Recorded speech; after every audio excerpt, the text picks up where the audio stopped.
Puji Tuhan. Nah, Bapak Ibu Saudara yang dikasihi oleh Tuhan, saya mengajak kita untuk membuka firman Tuhan dalam kitab Amsal pasalnya yang ke-22 ayat 20 sampai 21. Dikatakan demikian, bukankah aku telah menulisnya kepadamu dulu dengan nasihat dan pengetahuan untuk mengajarkan kepadamu apa yang benar dan sungguh supaya engkau dapat memberikan jawaban yang tepat kepada yang menyuruh engkau. Nah, dalam Alkitab bahasa Indonesia, pada ayat yang kita baca sebetulnya ada sebuah kata yang terjemahkan dengan kata yang berbeda.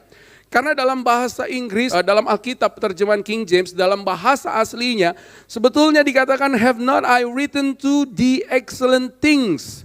Bukankah aku telah menuliskan kepadamu tentang sesuatu yang excellence. Sesuatu yang excellence. Sesuatu yang excellence itu ditekankan. Nah, hari ini kita akan merenungkan sesuatu yang sangat menarik untuk kita sama-sama pahami dan pelajari. Dan khotbah ini tentunya berkaitan dengan visi doa dari seluruh jemaat Tuhan agar tahun ini menjadi tahun di mana kita menjadi alat berkat bagi Tuhan. Dan ini bukan merupakan hanya sebuah istilah doa dan harapan, tetapi ini juga merupakan kehendak Tuhan di dalam kehidupan kita. Itu sebabnya kalau kita bicara tentang menjadi berkat, kalau kita bicara tentang menjadi alat berkat, maka saya simpulkan itu berbicara tentang 3 hal. Yang pertama, ini berbicara tentang bagaimana hidup kita mengalami Tuhan yang hidup. Amin. Karena Tuhan adalah sumber berkat.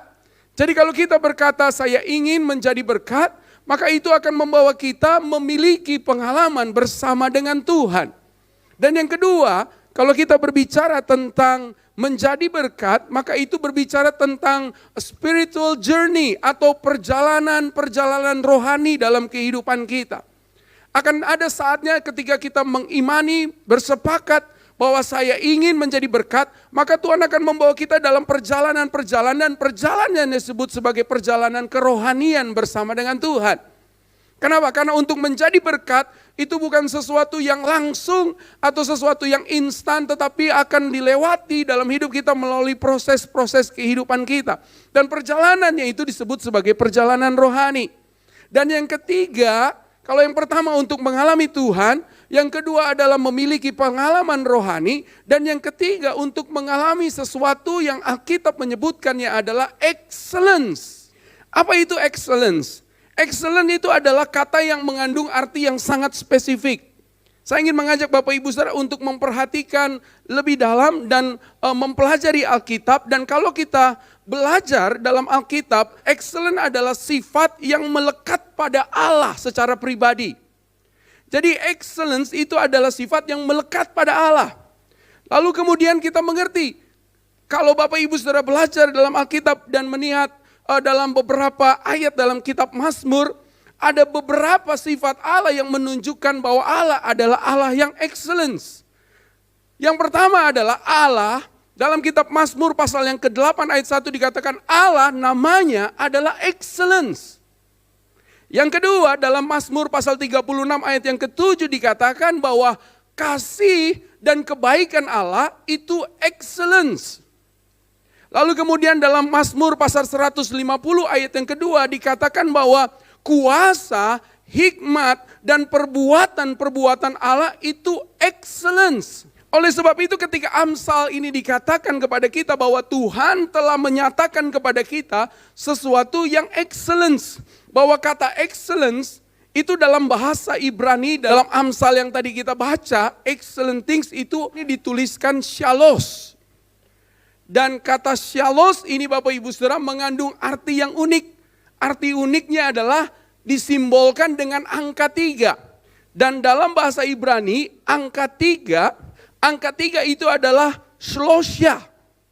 Dan kata excellence ini disimbolkan dengan angka 3. Dan dalam kitab Amsal yang tadi kita baca, ini dijelaskan dengan sebuah kata yang berarti shalos atau excellence. Dan ini merupakan sebuah kualitas yang sangat tinggi atau kualitas yang tertinggi. Yang pertama disimbolkan dengan angka 3. Dan kata shalos, kata excellence itu berarti 3 kali ganda atau 3 kali lipat. Itu sebabnya kalau kita sedang mengukur sebuah kualitas ukuran, maka ukurannya biasanya ada 3. Yang pertama namanya ordinary, biasanya yang kedua dalam bahasa Inggris disebut extraordinary, atau yang pertama biasa, yang kedua luar biasa, dan yang ketiga adalah excellence. Biasa, luar biasa, very, lalu kemudian yang ketiga adalah excellence. Prinsip excellency ini bisa kita lihat dalam perjanjian lama dan perjanjian yang baru. Ini menunjukkan identitas atau kepribadian Tuhan yang otentik. Jadi ini seperti sebuah DNA buat manusia, menunjukkan identitas atau pribadi setiap orang itu berbeda, itu ditunjukkan lewat DNA-nya. Nah kalau kita bicara tentang prinsip excellency, itu seperti identik kepada pribadi Allah yang adalah excellence. Ya, kenapa saya bisa berkata begitu? Karena ketika Allah memperkenalkan dirinya kepada kita, maka Allah memperkenalkan dirinya sebagai Allah 3 di dalam 1. Tadi saya katakan bahwa excellence itu disimbolkan dengan angka 3. Kita akan menemukan ada elemen-elemen tersembunyi yang akan mengidentifikasikan bahwa ini adalah Allah dan segala atributnya, karyanya, perbuatannya yang excellence. Allah Bapa, Anak, dan Roh Kudus. Lalu kemudian kata 3 kali lipat ini diidentitaskan sebagai Allah sang leluhur. Yaitu Allah Abraham, Allah Ishak, dan Allah Yakub. Alkitab juga mengatakan bahwa Allah itu yang sudah ada, dan yang akan datang. Yesus sendiri berkata, akulah jalan, kebenaran, dan kehidupan. Mesias itu adalah seorang raja, imam, dan nabi. Lalu kemudian ketika Yesus mengajarkan doa Bapa kami, bagi Tuhan adalah kerajaan, kuasa, dan kemuliaan. Lalu kemudian dikatakan juga dalam perjanjian baru bahwa yang akan tinggal adalah iman, pengharapan, dan kasih. Ketika Allah menyelamatkan bangsa Israel, ia membawa bangsa Israel keluar dari Mesir, menuju ke padang gurun, dan menuju kepada tanah perjanjian. Kalau kita melihat konsep kemah Tuhan, maka terdiri dari pelataran, ruang kudus, dan juga ruang maha kudus. Maka hal yang menarik yang kita lihat bahwa hal ini berkaitan dengan elemen-elemen tersembunyi yang ada dalam diri Allah yang mengidentifikasikan bahwa Allah dan segala karyanya di dalam kehidupan kita itu adalah excellence. Itu sebabnya ukuran berkat yang Tuhan sediakan buat kita, Alkitab mengatakan 30, 60, dan 100 kali ganda. Ini menyatakan kepada kita kalau Allah ingin memelihara kita, menyelamatkan kita, memberkati kita, membawa kita kepada sebuah posisi keadaan yang sempurna atau excellence. Karena Tuhan membawa kita, menyelamatkan kita di dalam Kristus dan akan terus menuntun memproses hidup kita agar kita menjadi sempurna seperti Kristus yang adalah Allah yang excellence. Itu sebabnya Tuhan selalu memberikan yang terbaik di dalam kehidupan kita. Nah kalau kita sekarang berkata saya ingin menjadi berkat dalam hidup ini, maka itu merupakan pengalaman untuk mengenal Tuhan secara pribadi, membawa kita kepada proses perjalanan rohani, dan yang ketiga membawa kita melihat tentang excellency dari Allah yang Allah akan nyatakan di dalam kehidupan setiap kita.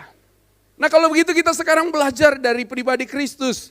Ada 3 tahapan dalam kehidupan Kristus ketika ia ada di dunia.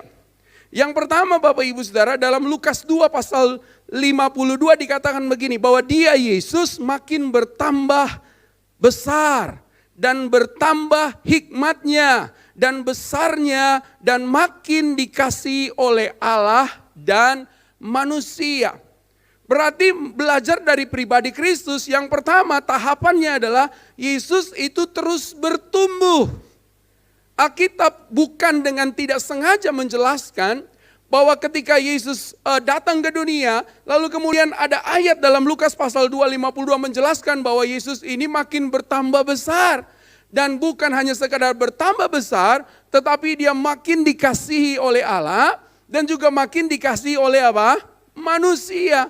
Nah, pelajaran ini menjelaskan bahwa proses dalam kehidupan kita meneladani Kristus, yang pertama menuju kepada excellency, menuju kepada kesempurnaan, menuju menjadi alat berkat bagi Tuhan adalah kita harus bertumbuh di dalam Tuhan. Kita nggak bisa terus menjadi bayi-bayi rohani. Itu sebabnya kita datang ke gereja, itu sebabnya kita menerima firman Tuhan, itu sebabnya kita semakin dibekali karena Tuhan menghendaki agar kita semakin bertumbuh sama seperti Kristus dalam rupa manusia, semakin bertumbuh. Dan pertumbuhan itu membuat hidup kita berkenan kepada Tuhan, dan menjadi buktinya adalah kita semakin dikasihi oleh manusia. Jadi anak Tuhan itu harus menjadi berkat. Dan keberadaan kita itu harus membawa sukacita buat orang yang ada di sekitar kita. Karena itu ada sebuah tanda tanya besar kalau kita itu dijauhi orang. Akan ada tanda tanya besar kalau justru orang gak senang dekat-dekat dengan kita. Ada sebuah tanda tanya besar kalau orang melihat kita dia buang muka begitu Bapak Ibu Saudara sekalian. Harusnya keberadaan kita itu makin dikasihi Tuhan dan juga disenangi oleh orang lain. Nah, saya kaitkan ini, kalau kita ingin menjadi berkat, menjadi sempurna itu ibarat seperti kita sedang membangun sebuah bangunan, maka bertumbuh itu berbicara tentang membangun pondasi dan struktur dari bangunan. Kalau kita lihat sebuah bangunan, menara, maka yang pertama kali sibuk di dasar, di pondasi, berantakan dan lain sebagainya, lalu kemudian muncul struktur-strukturnya. Nah, Kristus dikatakan bertumbuh, makin dikasih oleh Allah dan juga makin dikasih oleh manusia. Kristus membangun struktur bangunan dalam hidupnya dengan membuat relasi yang penting, yang baik, baik untuk Tuhan dan juga untuk sesama. Karena itu penting bagi kita, kalau kita mau jadi berkat, kita harus punya relasi yang baik dengan orang lain.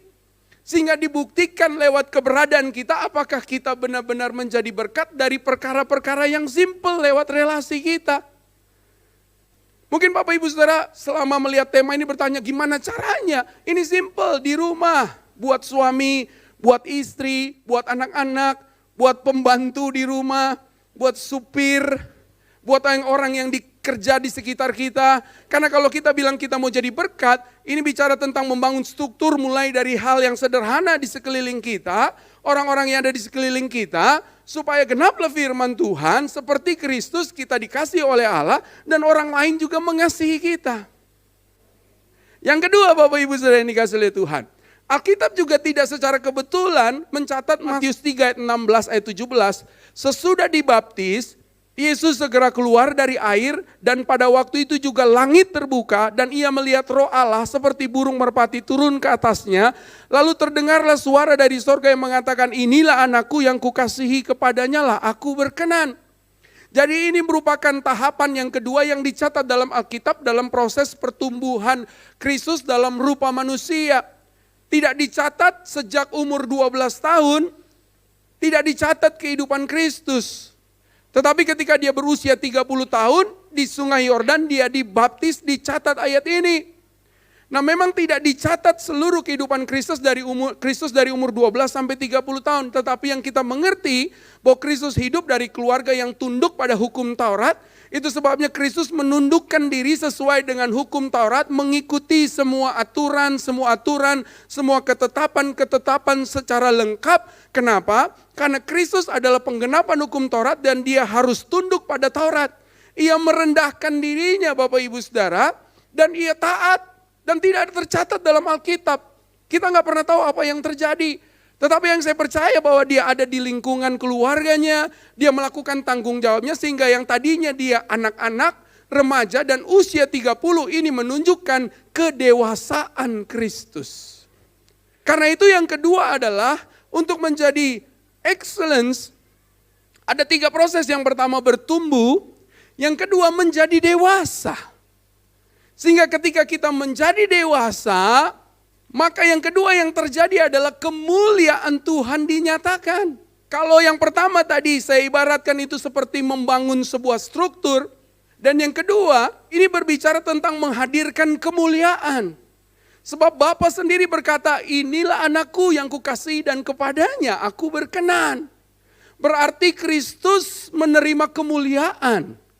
Dan kemuliaan yang dimaksud bukan pujian, bukan pengagungan, tetapi kata kemuliaan yang dimaksud atau prinsip kemuliaan yang dimaksud adalah Kristus itu menyatakan reputasi. Ketika ia dewasa, ia tunduk ketika proses menuju kepada dewasa, ia tunduk pada hukum Taurat, ia menundukkan dirinya, ia melakukan tugasnya dan bertumbuh semakin dewasa. Ia yang kata Alkitab yang dalam rupa Allah mengosongkan dirinya, Bapak Ibu Saudara, 30 tahun sepanjang perjalanan kehidupannya tidak tercatat, hanya 3,5 tahun. Dan 30 tahun itu begitu penting, itu sebabnya ketika ia sampai pada titik dewasa, maka Bapa melihat dan berkata, inilah anakku yang kukasihi, ia taat sampai dewasa, tunduk pada hukum Taurat, melakukan tugasnya dengan setia, itu sebabnya kepadanya aku berkenan. Dan pada saat itu surga terbuka dan kemuliaan Tuhan dinyatakan bagi Kristus. Nah, apa maksudnya dalam hidup kita? Maksudnya dalam hidup kita proses selanjutnya adalah kita harus membangun reputasi kita sehingga Kristus dimuliakan di dalam hidup kita. Yang terjadi terhadap Daud, mengapa Tuhan begitu berkenan dalam hidupnya adalah ketika Daud bertumbuh, kita tahu betul Daud diurapi usia masih muda. Ketika dia mengalahkan Goliat, sebelumnya dia diurapi Tuhan dulu. Lalu kemudian yang terjadi adalah ketika ia menjadi raja, sebelum ia menjadi raja, kita tahu bahwa Daud itu mengumpulkan orang-orangnya. Ketika ia dikejar-kejar oleh Saul, Daud itu punya relasi, punya networking, ia punya orang-orang yang terkoneksi dengan dia. Itu prinsip yang pertama, ketika ia bertumbuh, ia makin dikasih oleh Allah dan ia dikasih oleh manusia, maka ia membangun relasi. Ia memiliki orang-orang yang berhubungan dengan dirinya. Ia punya pasukan-pasukan yang hebat. Bahkan orang-orang ini adalah penjahat pada mulanya. Tetapi Daud berhasil untuk membina mereka, untuk memayungi mereka, untuk menjadi saudara buat mereka sehingga mereka terkoneksi dengan Daud dan setia dengan Daud. Dan itu membawa Daud akhirnya menjadi raja. Dan ketika dia menjadi raja, Daud berkata begini, aku kok enak-enak ya di sini, tidur di istana, tetapi bait Allah, tetapi maksud saya tabut Allah yang melambangkan hadirat Allah kok tempatnya di tempat yang tidak bagus. Itu sebabnya dia kumpulkan orang-orangnya untuk pergi berperang melawan Filistin dan mengambil tabut bait Allah untuk dikembalikan ke Yerusalem. Nah, Daud menunjukkan bahwa dia harus membangun reputasinya untuk menghadirkan kemuliaan Allah dalam hidupnya. Oleh sebab itu Tuhan begitu berkenan kepada Daud. Tuhan berkata, karena demikian aku akan mengokohkan perjanjianku denganmu dan segala keturunanmu itu tidak akan dihancurkan, aku akan mengokohkan. Kalau Bapak Ibu sudah belajar selanjutnya raja-raja yang meneruskan hierarki dari Daud, Tuhan tetap memberikan kemenangan kepada raja-raja tersebut dan Tuhan berkata, aku melakukan ini karena Daud, bapa moyangmu. Gitu Bapak Ibu Saudara. Ia melakukan sesuatu yang berkenan. Ia bukan hanya punya relasi, ia bukan hanya membangun orang-orang yang ada di sekitarnya yang terkoneksi dengan dia, tetapi dia juga menghadirkan kemuliaan. Dan yang ketiga Bapak Ibu Saudara yang dikasih oleh Tuhan, Alkitab juga mencatat dalam Markus 1 ayat 14 sampai 15. Ini tahapan yang ketiga yang kita bisa pelajari dalam Kristus ketika ia ada di dunia ini dalam rupa manusia. Dikatakan sesudah Yohanes ditangkap, datanglah Yesus ke Galilea. Memberitakan Injil Allah, katanya waktunya telah genap, kerajaan Allah sudah dekat. Bertobatlah dan percayalah kepada Injil. Berarti yang ketiga, ketika pertama prosesnya adalah bertumbuh, membangun struktur, membuat relasi yang terkait dengan setiap kita, sehingga kita semakin dikasih Allah dan dikasih oleh manusia, kita semakin menjadi dewasa, kita menjadi konsisten, kita tidak pernah goyah, kita punya karakter yang hebat, kita siap menghadapi segala ujian, tantangan karena kita sudah dewasa. Makanan-makanan yang kita makan adalah makanan-makanan yang keras. Itu sebabnya dalam proses untuk menjadi dewasa sangat tidak mudah. Karena Tuhan harus menyelidiki hati kita, menguji hati kita sehingga Tuhan menemukan sesuatu yang mulia di dalam diri kita. Itu sebabnya Daud terus menerus diuji oleh Tuhan. Dan Daud juga sering berkata, selidikilah aku ya Tuhan, selidikilah batinku, kenalilah pikiranku supaya aku tidak berjalan di jalan yang serong dan bawa aku ke jalan yang kekal. Kenapa? Karena Tuhan berkenan kepada apa yang Daud lakukan, membuat dia semakin dewasa. Itu sebabnya Dalam Mazmur pasal 20 ayat 7 dia menyimpulkan, sekarang aku tahu bahwa Tuhan itu memberikan kemenangan kepada orang yang diurapinya. Diurapi oleh Tuhan itu berarti dihiasi oleh Tuhan. Dibentuk oleh Tuhan, dikhususkan oleh Tuhan, diminyaki oleh Tuhan, diberikan kuasa. Dan yang ketiga, seperti pelajaran dari Kristus, maka yang ketiga prosesnya adalah melayani Tuhan. Jadi bukan hanya bertumbuh, bukan hanya menjadi dewasa, maka selanjutnya ujungnya, akhirnya, excellence-nya adalah dengan melayani Tuhan. Ada begitu banyak pelajaran bahwa 3,5 tahun yang dijalani oleh Kristus adalah perjalanan yang hebat. Menyatakan bahwa Kristus melayani. Dan kalau kita melihat sekarang, contoh-contoh dalam Alkitab, seorang yang sudah dibawa oleh Tuhan dalam proses perjalanan rohani, pada ujungnya mereka melayani Tuhan. Contoh, siapa? Daud. Daud akhirnya melayani Israel. Kalau kita bicara tentang Yusuf, Yusuf juga diproses Tuhan luar biasa. Tetapi ujungnya Yusuf melayani Mesir yang bukan bangsa pilihan Tuhan bahkan. Dan yang ketiga kalau kita bicara tentang Daniel, Daniel juga diproses Tuhan luar biasa, tetapi ujungnya dia melayani Babel yang bukan juga bangsa pilihan Tuhan. Dan secara khusus kepada Daniel dikatakan orang ini memiliki roh yang luar biasa, the spirit of excellence. Karena itu Tuhan akan membawa kita ke sana, bersiapkanlah diri kita melewati prosesnya karena itu merupakan ujung kesempurnaan yang Allah kehendaki terjadi dalam hidup kita untuk melayani Tuhan. Dan kenapa kita melayani Tuhan? Karena dengan melayani Tuhan kita melihat Tuhan. Saya ulangi sekali lagi. Karena dengan melayani Tuhan kita melihat siapa? Melihat Tuhan. Tuhan itu kan gak bisa kelihatan Bapak Ibu Saudara. Tetapi ketika kita melayani orang lain, ketika kita melayani sesama, maka dengan demikian kita melihat Tuhan. Saya ingin kita membuka bersama Yohanes 13 ayat 14 sampai 17. Jadi jikalau aku membasuh kakimu, supaya kamu juga berbuat sama seperti yang telah kuperbuat kepadamu. Aku berkata kepadamu, sesungguhnya seorang hamba, dikatakan apa? Tidaklah lebih tinggi daripada tuannya, ataupun seorang utusan daripada dia yang mengutusnya. Jikalau kamu tahu semua ini, maka kamu apa dikatakan?